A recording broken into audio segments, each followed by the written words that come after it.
औज़ुबिल्लाहि मिनश्शैतानिर्रजीम बिस्मिल्लाहिर्रहमानिर्रहीम वमिन आयातिहि अन खलक़कुम मिन तुराबिन सुम्मा इज़ा अंतुम बशरुन तंतशिरून वमिन आयातिहि अन खलक़ लकुम मिन अनफुसिकुम अज़वाजन लितस्कुनू इलैहा वजअल बैनकुम मवद्दतन व रहमह इन्न फ़ी ज़ालिका लआयातिन लिक़ौमिन यतफ़क्करून वमिन आयातिहि ख़ल्क़ुस समावाति वल अर्ज़ि वख्तिलाफ़ु अल्सिनतिकुम व अल्वानिकुम इन्न फ़ी ज़ालिका लआयातिन लिल आलमीन वमिन आयातिहि मनामुकुम बिल्लैलि वन्नहारि वब्तिग़ाउकुम मिन फ़ज़लिहि इन्न फ़ी ज़ालिका लआयातिन लिक़ौमिन यस्मऊन वमिन आयातिहि युरीकुमुल बर्क़ ख़ौफ़न व तमअन व युनज़्ज़िलु मिनस समाइ माअन फ़युह्यी बिहिल अर्ज़ बअद मौतिहा इन्न फ़ी ज़ालिका लआयातिन लिक़ौमिन यअक़िलून वमिन आयातिहि अन तक़ूमस समाउ वल अर्ज़ु बिअम्रिहि सुम्मा इज़ा दअाकुम दअवतन मिनल अर्ज़ इज़ा अंतुम तख़रुजून वलहु मन फ़िस समावाति वल अर्ज़ि कुल्लुन लहु क़ानितून वहुवल्लज़ी यब्दउल ख़ल्क़ सुम्मा युईदुहु वहुव अहवनु अलैहि वलहुल मसलुल अअला फ़िस समावाति वल अर्ज़ वहुवल अज़ीज़ुल हकीम सदक़ल्लाहुल अज़ीम। पोइन आयात जे अंदर अल्लाह तबारक व तआला पंहिंजी कुदरत कामिला खे बयान फरमायो त इंसान जी पहिरीं पैदाश मां रब कई आहे त वरी ॿीहर बि इंसान ज़ात खे पैदा करण ते मां रब क़ादिर आहियां। ऐं जीअं पोइन आयात जे अंदरि अल्लाह तबारक व तआला इहा ॻाल्हि बयानु कई त ज़िंदा मां मुर्दे खे मुर्दे मां ज़िंदा खे पैदा करण वारी ज़ात आहे त उहा मूं रब जी ज़ात आहे। त अॼोकी आयात जे अंदरि भी अल्लाह तबारक व तआला पंहिंजी कुदरत ऐं कुदरत पंहिंजी जे मथां दलाइल अक़लमंद इंसान जे लाइ इहा काफ़ी आहे। इंसान जेकॾहिं अल्लाह तबारक व तआला जे आयात जे अंदरि क़ुरान पाक जे इबारत जे अंदरि गौर ऐं फ़िक्र कंदो त इंसान खे अल्लाह तबारक व तआला जी कुदरत यादि अची वेंदी। तंहिंजे करे रब साईं बयान मिसालूं फरमायूं आहिनि वमिन आयातिहि अन ख़लक़कुम मिन तुराबिन। रब जे साईं जी कुदरत जे मथां इहा निशानी आहे जो ख़लक़कुम मिन तुराब। रब साईं फरमाए थो इंसान मां रब तोखे मिट्टी मां पैदा कयो आहे। तव्हां असांजी जेका अवल ख़िलक़त आहे उहा ॾाॾे आदम अलैहिस्सलातु वस्सलाम जी त भाउ हवा पाणी मिट्टी मां आहे। आदम अलैहिस्सलातु वस्सलाम जे मुजस्समे खे ठाहिण जे लाइ अल्लाह तबारक व तआला फ़रिश्तनि खे हुकुम कयो त बाहि हवा पाणी मिट्टीअ मां आदम अलैहिस्सलातु वस्सलाम जो उहो मुजस्समो जेको तयारु थियो त यानी अवल पैदाश जेका तव्हां असांजी आहे उहा मिट्टी मां आहे। पर जेकॾहिं तव्हां असां गहरी नज़र ॾिसूं त हाणे जेका इंसान ज़ात जी पैदाश जो सिलसिलो हले थो पियो माना दूर नज़र सां ॾिसिजे त उहा बि मिट्टी मां थिए थी पई। छो त तव्हां असांजी जेका ख़ुराक आहे उहा मिट्टीअ में पैदा थिए थी पई। भई कणिक बि मिट्टी में पैदा थिए ज़मीन में, सारियूं बि उते थियनि थियूं पयूं, जूअर बि उते पैदा थिए थी पई, जेके बाग़ात आहिनि फल फ्रूट जा उहे बि मिट्टी मां ज़मीन मां पैदा थियनि था पिया, वणनि मां पैदा वरी उहे फ्रूट थियनि था पिया। उहा ई जॾहिं तव्हां असां ख़ुराक खाऊं था पिया जेका ख़ुराक तव्हां असांजी ज़मीन मां पैदा थिए थी कणिक चांवर सारियूं उन मां तव्हां असांजो खून ठहे थो पियो। इंसान ज़ात जो खून मां वरी इंसान ज़ात जी मनी ठहे थी पई। उन मनी मां वरी अल्लाह तबारक व तआला पंहिंजी कुदरत कामिला सां हसीन ऐं जमील इंसान पैदा करे थो पियो। त इहा अल्लाह तबारक व तआला बयानु फरमाए त ख़लक़कुम मिन तुराब। इंसान मां रब तोखे मिट्टीअ मां पैदा कयो आहे। सुम्मा इज़ा अंतुम बशरुन तंतशिरुन। इब्तिदान अल्लाह तबारक व तआला हज़रत आदम अलैहिस्सलातु वस्सलाम खे पैदा कयो। वरी उन्ही खां बाद में जेको इंसानियत जी पैदाश जो सिलसिलो हलियो त तो भला रब साईं फरमाए थो बशरुन तंतशिरुन, हाणे तव्हां ज़मीन जे अंदरि नज़र कयो त केतिरा इंसान आहिनि, खरबें लखें किरोड़ें इंसान, जो इंसान इंसानियत खे ॻणे ई नथो सघे पियो। त इहा अल्लाह तबारक व ताला जी कुदरत आहे, जो हिकिड़े ई नफ़्स मां अल्लाह तबारक व ताला एॾी वॾी मखलूक पैदा कई आहे। त अल्लाह तबारक व ताला जी कुदरत जेका आहे उहा कामिल कुदरत आहे। कुन फयकुन जो मालिक आहे, जेका शइ चाहे त उहा शइ जेका सो पैदा थी पवंदी आहे।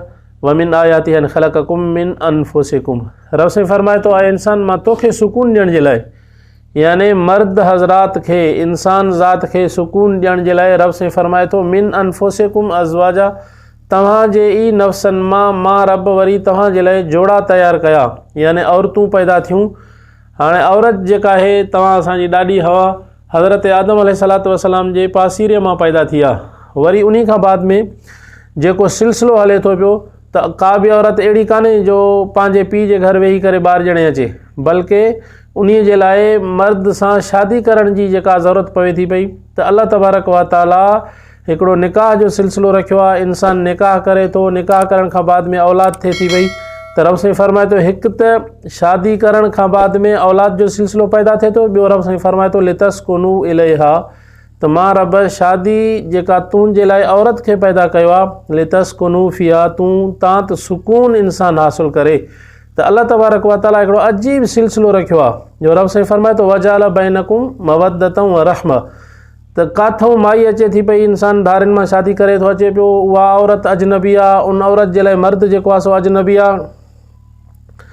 उन अजनबी हुजण जे बावजूद बि रब साईं फरमाए थो घरवारी ऐं मुड़ुस जे अंदरि मां रब मुहबत रखी आहे, शफ़क़त रखी आहे। केॾी बि तकलीफ़ अचे थी पई पर औरत उहा पंहिंजे मर्द जे मथां कुर्बान थी वञे थी पई, ऐं मर्द वरी पंहिंजी औरत जे लाइ कुर्बान थी वञे थो। तॾहिं अल्लाह तबारक व ताला फरमायो क़ुरान मुक़द्दस जे अंदरि हुन लिबासुल लकुम व अंतुम लिबासुल लहुन, मर्द औरत जे लाइ लिबास, औरत जेका आहे मर्द जे लाइ लिबास आहे। इन फ़ी ज़ालिका लआयातिन लिक़ौमी यतफ़क्करून, रब साईं फरमाए थो क़ौम इंसान ज़ात जे मथां लाज़िमात इंसान फ़िक्र करे। जॾहिं इंसान अल्लाह जी कुदरत जे निशानियुनि में फ़िक्र कंदो, गौर कंदो, त अल्लाह तबारक व ताला जी कुदरत कामिला उन इंसान खे नज़र ईंदी। तंहिंजे करे तव्हां असांजे मूंखे जेको अल्लाह ताला अक़ल अता कयो आहे, जेकॾहिं अंबिया किरामनि जो सिलसिलो न अचे हा ऐं आसमानी किताब न अचनि हा, त अल्लाह तबारक व ताला तव्हां असांखां जेकॾहिं ॿियो कुझु बि सुवाल न करे हा, त इहो सुवाल ज़रूरु करे हा त तव्हां मूं रब खे अकेलो मञियो आहे या मूं रब सां बि शरीक करे आया हो। छो त अल्लाह साईं जी कुदरत जे मथां अंबिया किरामनि खां सवाइ ऐं जेको आहे सो क़ुरानी आसमानी किताबनि जे अचण खां सवाइ, क़ुरान पाक जे अचण खां सवाइ ॿियूं बि खोड़ अलामतूं आहिनि जेके अल्लाह जी वहदानियत जे मथां दलालत करनि थियूं पियूं। तंहिंजे करे अक़लमंद इंसान जे मथां लाज़िमात इंसान सोच वीचार करे। वमिन आयातिही ख़ल्क़ुस समावाति वल अर्ज़ वख्तिलाफ़ अलसिनतिकुम व अलवानिकुम, रब साईं फरमाए थो इंसान ज़ात जे मथां इहो काफ़ी आहे त इंसान ॾिसे। वमिन आयातिही ख़ल्क़ुस समावाति वल अर्ज़, एॾो वॾो आसमान बीठो आहे पर बग़ैर थंभे जे बीठो आहे। कॾहिं हज़ारे साल आसमान खे थी विया, कॾहिं जेको आहे सो काथऊं झुके नथो पियो, काथऊं ॾार नथो अचे पियो, भला बग़ैर थंभे जे एॾो वॾो आसमान अल्लाह तबारक व ताला बीहारियो आहे। इहो अल्लाह साईं जी कुदरत कामिला जे मथां दलालत करे थो। तव्हां असां जेकॾहिं थोरी बि जॻह ठाहियूं था पिया त उनखे तव्हां असां दीवारूं ॾियूं था, थंभा ॾियूं था, त मथां किरी न पवे। तव्हां असांजी कुदरत ई न आहे एतिरी जो तव्हां असां बिना थंभे जे जेको आहे सो कंहिं छत खे बीहारे सघूं। त अल्लाह तबारक व ताला जी कुदरत आहे जो अल्लाह ताला हिकु न बल्कि रब साईं फरमाए थो ख़ल्क़ुस समावात, 7 आसमाननि खे अल्लाह तबारक व ताला बीहारियो आहे पर बग़ैर थंभे जे। वल अर्ज़, ज़मीन खे ॾिसो त ज़मीन जे अंदरि अल्लाह तबारक व ताला जी केॾी वॾी कुदरत आहे। ज़मीन पाणी ते बीठी आहे, पाणी ते बीहण जे बावजूद ज़मीन लुॾे नथी पई। अल्लाह ताला उनखे जबल हणी करे अहिड़ो मज़बूत कयो आहे जो इंसान इन ज़मीन जे मथां रही करे सुकून हासिलु करे थो। भई इंसान खाए बि ज़मीन मां, फ़सुल बि ज़मीन में थिए, मेवात बि ज़मीन मां थियनि, एतिरे ते इंसान पंहिंजी हाजत बि ज़मीन जे मथां पूरो थो करे पियो।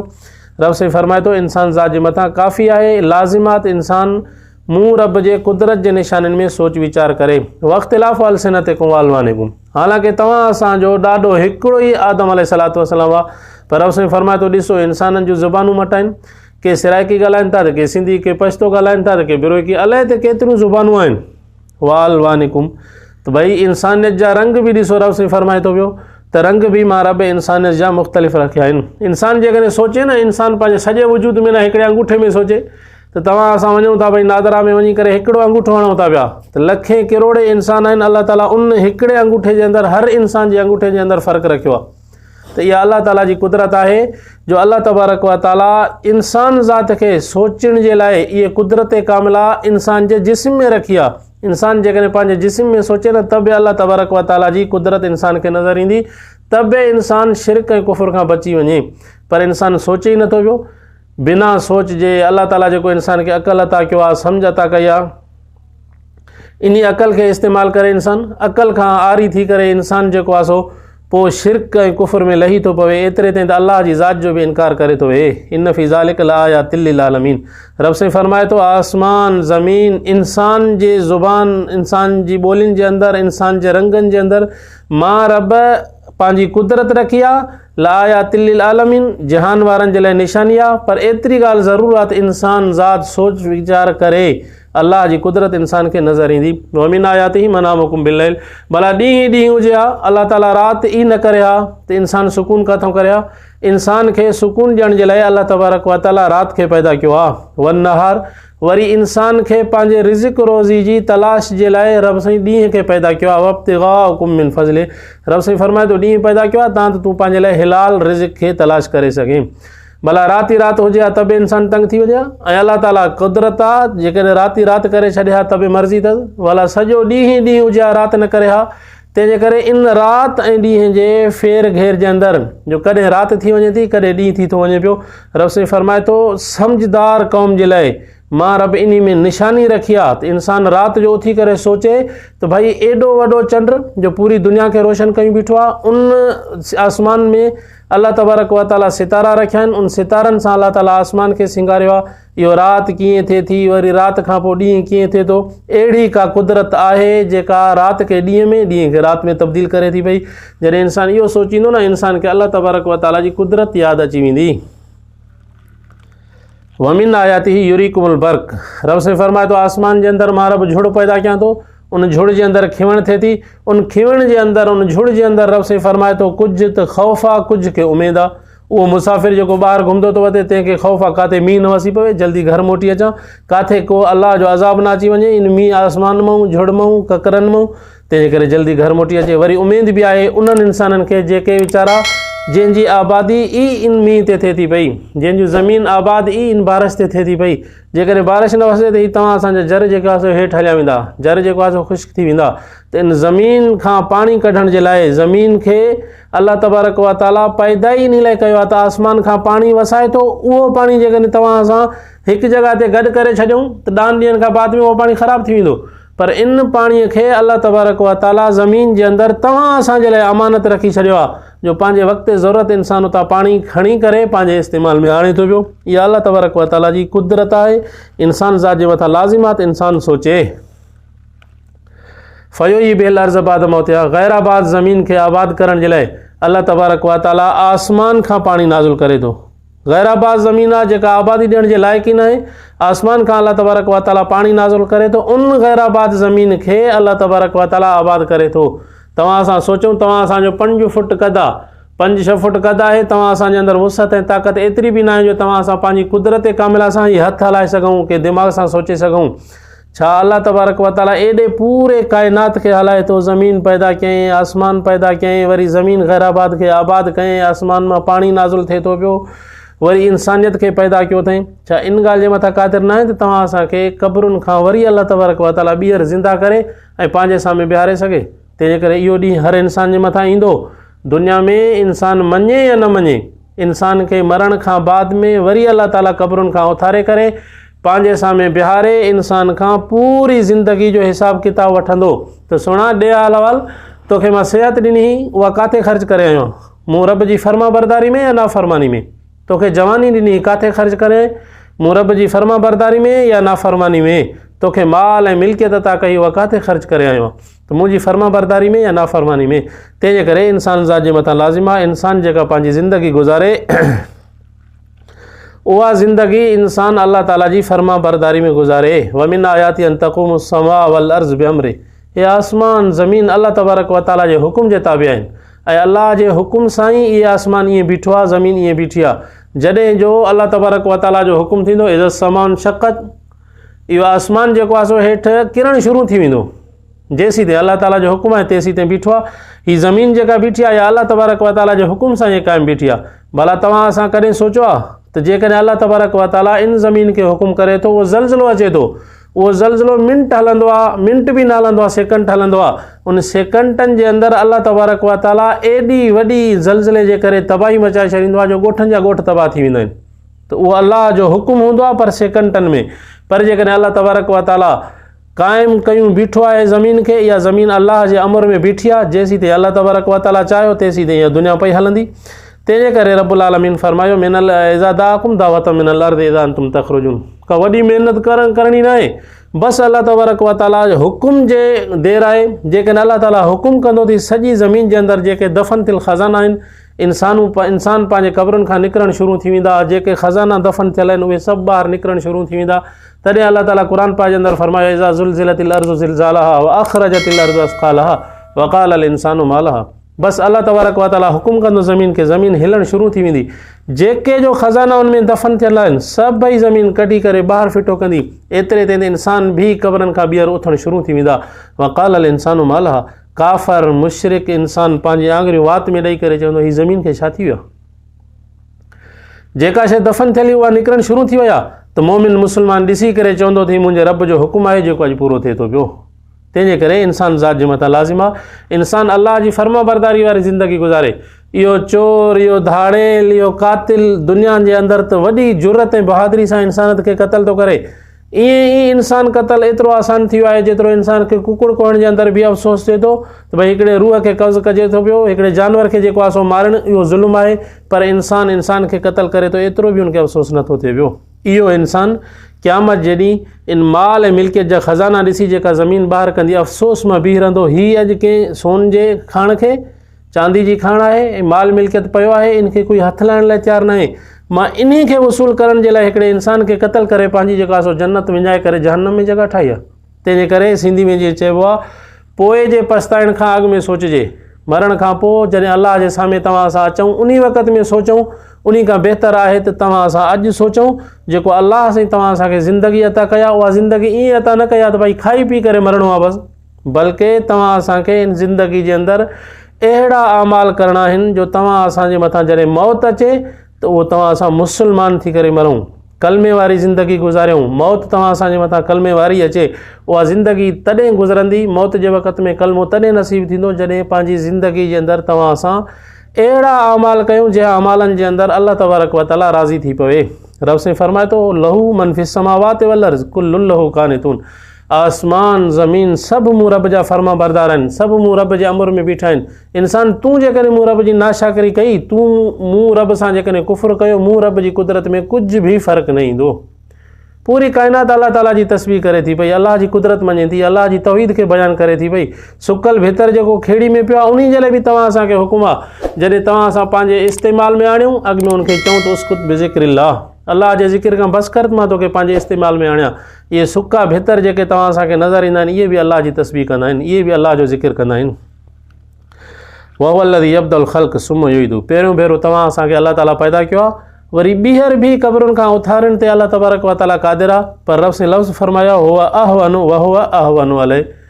पहिरीं पैदाइश मुश्किल हूंदी आहे जॾहिं त तव्हां असांजो नक्शो कोन हो, तव्हां असांजी सीरत सूरत ठहियल कोन हुई, त बि अल्लाह तबारक व ताला तव्हां असांखे पैदा कयो आहे। त ॿीहर पैदा करण ते क़बरुनि खां उथारण ते त अल्लाह तबारक व ताला बदतरीक़े औला क़ादिर आहे। तॾहिं रब साईं फरमाए थो वलहुल मसलुल आला फिस समावाति वल अर्ज़। अल्लाह ताला जी कुदरत कामिला जूं मिसालूं आसमान में ज़मीन में। वहुवल अज़ीज़ुल हकीम। ज़बरदस्त ग़ालिब हिकमत आहे अल्लाह तबारक व ताला जी। ही पंहिंजी हिकमत सां अल्लाह ताला जहान खे हलाए थो पियो। जेसीं ताईं अल्लाह तबारक व ताला चाहियो तेसीं ताईं जहान हलंदो। जहान त खुटी थो वञे पियो। तव्हां असां जॾहिं मौत अची वई तव्हां असांजे लाइ दुनिया ख़तमु थी वई। रसूलुल्लाह सल्लल्लाहु अलैहि वसल्लम अम्मात लहू यौमल क़ियामा फरमायो जेको इंसान मरे थो उनजे लाइ बसि क़यामत क़ाइमु थी वई। छो त क़यामत क़ाइमु थिए त जन्नती जन्नत में वञे, जहन्नमी जहन्नम में वञे। पर मरण खां पोइ इन क़बर जे अंदरि जॾहिं तव्हां सां पंहिंजे रिश्तेदारनि खे पूरे अचूं था पिया पोइ उन्हनि जे लाइ जन्नत जहन्नम उतां शुरू थी वञे पई। तॾहिं त रसूलुल्लाह सल्लल्लाहु अलैहि वसल्लम फरमायो इहा क़बर इंसान जी जेका या त जन्नत जे बाग़नि मां बाग़ आहे या जहन्नम जे खॾनि मां खॾा। दुआ कयो अल्लाह तबारक व ताला तव्हां असांखे मौत जेको नसीब करे उहो कलमे वारो मौत नसीब करे। व आख़िरु दावाना अल्हम्दुलिल्लाहि रब्बिल आलमीन।